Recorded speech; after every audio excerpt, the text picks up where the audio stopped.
You just watched OpenAI drop ChatGPT Work, and now you're staring at your team's budget, wondering if you're supposed to rip out the AI plan you already pay for and switch.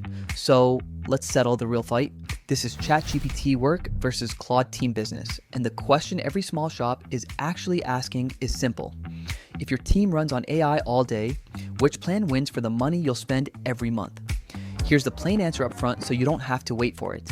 Claude has been built for team and business workflows for a long time, and its edge in shared context and collaboration hasn't disappeared just because OpenAI launched a shinier work tier. ChatGPT Work is a strong catch-up move, not a knockout, but that's the surface answer.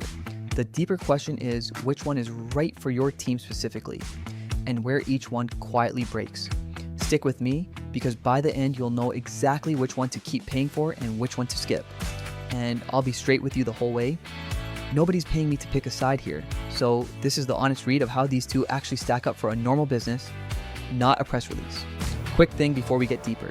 This channel's sponsor is NBC Canada Inc., and they fixed the bookkeeping mess that's choking a lot of trades and construction businesses so the owner can finally see their real numbers and control their cash instead of flying blind. If your books are a disaster, they've got a free trades bookkeeping scorecard that shows you how much money your business is quietly losing, and the link's the first thing in the description. Go grab it. Now, back to the fight. First, let's get clear on what these two things even are because the names are confusing on purpose. ChatGPT Work is OpenAI's plan aimed at teams and companies, the version meant to sit above the single-person subscription. It bundles admin controls, shared workspace features, and data handling, meant for a business instead of one person messing around at home. Claude Team is the same idea from the other camp. It's Anthropic's business tier, built so a group of people can use Claude together with shared billing, admin settings, and privacy terms that fit a company. So on paper, they're the same category. Two AI plans, both for teams, both promising to make your people faster. The trap is thinking that means they're interchangeable. They're not, and the differences show up exactly where your team actually feels them. Here's the loop I'm keeping open. OpenAI launched Work partly because Claude planted a flag in serious business use first. The real test is whether Work actually caught up or just looks like it did. Let's find out where the rubber meets the road. The first thing that matters for a team isn't the raw smarts. It's whether the tool holds on to what your team is actually working on. Let me walk you through what this looks like in real life. Say you're a small marketing shop and you drop in a messy 60-page brand guide, 3 client emails, and last quarter's report, then ask for a plan that ties it all together. The tool that can take a big pile of material at once, keep it all in its head, and reason across the whole thing gives you a genuinely useful answer. The one that starts forgetting the early pages by the time it reaches the end gives you a confident answer that quietly ignores half your inputs. This is where Claude built its reputation. It's leaned hard into handling long documents and holding a lot of context in one conversation, which is exactly what a team drowning in files needs. You can check the current limits yourself because these numbers change, but the design philosophy has been long context first for a while. ChatGPT Work is capable here too, and for shorter tasks, you won't feel a difference. But when the job is chewing through a lot of material at once and connecting it, the older long context focus still shows. That's not hype, that's just where each one put its effort. And it matters more than raw benchmark bragging, because your team doesn't live in benchmarks. It lives in a pile of documents. Next up, the part the word team is supposed to mean. Can your people actually work together inside the thing, or are they just paying for separate accounts under one bill? Here's the difference in plain terms. Real collaboration means your team can share projects, share saved instructions, and build on each other's work so the tool feels like a coworker, everybody trained together. Fake collaboration is 5 people with 5 private chatbots and 1 invoice. Claude Team leaned into shared projects and a shared way of working as a group early. And that head start is the whole reason OpenAI felt the pressure to answer. When a new writer joins your shop, they can step into the shared setup instead of starting from a blank page. ChatGPT Work brought its own collaboration and admin features, and it's a real effort, no question. But this is the spot where catch-up is most obvious. The polish and the flow of building shared team knowledge is where Claude's longer time in the business lane still tells. Check both current feature lists before you commit, because both sides ship updates constantly, and the gap can narrow. The takeaway for now: if your team just needs faster individual answers, either one is fine. If you need the tool to actually be a shared brain for the group, That's where the older, team-first design earns its keep. Now, the boring stuff that stops being boring the second something goes wrong. Who controls the account? Who sees what? And what happens to your data? Both plans give you an admin layer. That means one person can add people, remove people, and set rules for the whole team instead of chasing everyone down one by one. Both also handle business data differently than the free consumer versions. The business tiers are generally built so your team's inputs aren't just tossed into training the way a casual free account might be. I'm not going to quote you exact terms because they change and you should read the current data policy for each before you trust it with anything sensitive. Here's the honest read. On core admin controls, these two are close. Neither one is going to embarrass you in front of your team on basic account management. This is not the criterion that decides the fight, so if a salesperson tries to win you over purely on admin dashboards, that's a wash. The real difference lives in context and collaboration, not in the settings menu. Keep that loop in mind because it's about to matter for your wallet. Let's talk money, because this is where people make the worst decision. They pick the plan with the flashier launch instead of the plan that fits how their team actually works. Here's the mechanism you need to understand. Both of these are per seat plans. That means you pay for each person on the team every month, whether that person uses it for 2 hours or 10, add a seat, add a cost. Simple. So run the small worked example in your head.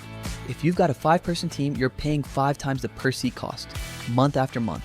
If 2 of those people barely touch it, you're burning money on ghost seats. That's true for both tools, so the pricing model itself doesn't pick a winner. What picks the winner is value per seat for your specific work. If your team lives in long documents and shared projects, the tool that's stronger there gives you more actual output for the same monthly cost. If your team just needs quick drafts and answers, you're overpaying either way for features you won't touch. I won't quote you a single dollar figure because both of these change their pricing and their tiers, and a number I say today could be wrong by the time you watch this. Go look at the current per seat price and the current free trial on each one before you sign anything. What I can tell you is the trap. Don't pay for the more expensive seat just because its launch had more buzz. Pay for the one your team will actually use hard. Every tool has a place where it falls apart, and the sales page will never tell you, so I will. ChatGPT Work leans on a big, broad ecosystem. It does a lot of things beyond text, and if your team wants one tool that generates images, handles a wide range of tasks, and plugs into a giant world of add-ons, that breadth is a genuine strength. Where it cracks is the deep team context and collaboration polish we already walked through. It's catching up, but catching up is not the same as leading. Claude Team goes narrower and deeper. It's built to be a strong thinking and writing partner that holds a ton of context and works well as a shared team brain. Where it cracks is breadth. If you specifically need the widest pile of extra features and integrations, the narrower focus can feel limiting. So, the honest framing is not good versus bad, it's broad versus deep. ChatGPT Work is the generalist that does more things. Claude Team is the specialist that goes further on the teamwork most businesses actually feel every day. And that's the crux of the whole fight. OpenAI launched Work to plug its team context gap. It narrowed the distance, it did not erase the head start. So let's make this actually usable instead of just interesting. Match the tool to the team, not to the hype. If your team is all over the place, some people making images, some writing, some doing odd one-off tasks, and you want a single broad tool that touches everything, ChatGPT Work fits that shape.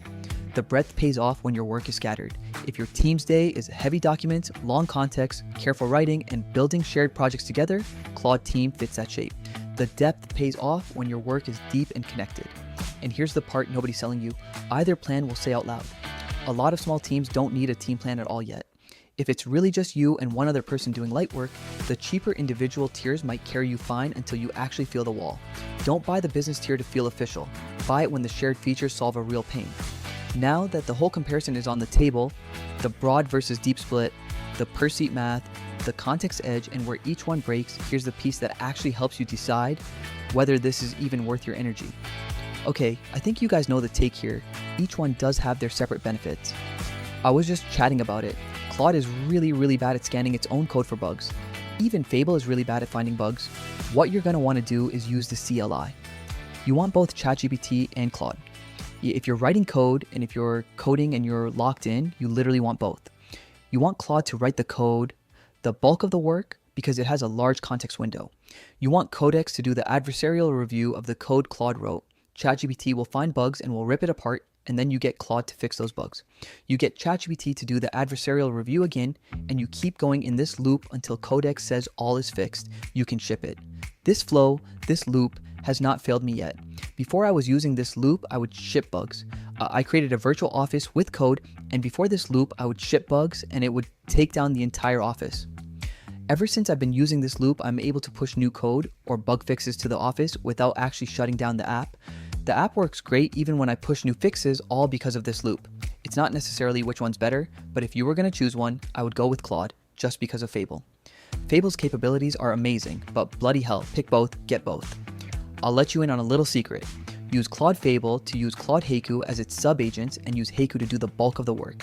Get Fable to read over the sub-agent's work and then get Codex to review it as well. That's a little game for you guys. Let me close the loop I opened at the start. Did ChatGPT Work catch Claude or just look like it did? My rate after laying it all out is this. ChatGPT Work is a real, serious answer to Claude's team positioning, and for a team that wants breadth and one tool for everything, it's a fine choice. But Claude's older advantage in shared context and team collaboration hasn't gone away just because OpenAI shipped a new tier. The gap narrowed. It didn't close. So here's your simple rule you can act on today.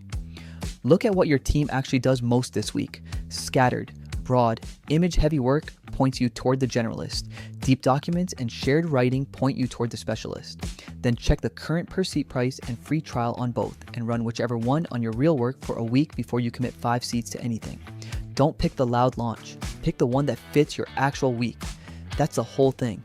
If this saved you from paying for the wrong plan, subscribe, because I break down these AI tools in plain English so you don't have to gamble your budget on hype. Tell me in the comments which tool you want me to put head-to-head next, and I'll run it. And thanks again to NBC Canada Inc. for backing this one. If your trades or construction books are a mess and you can't see your real numbers, grab their free bookkeeping scorecard at the link below and find out exactly how much money your business is losing. That's it. Go get the right plan, and I'll see you in the next one.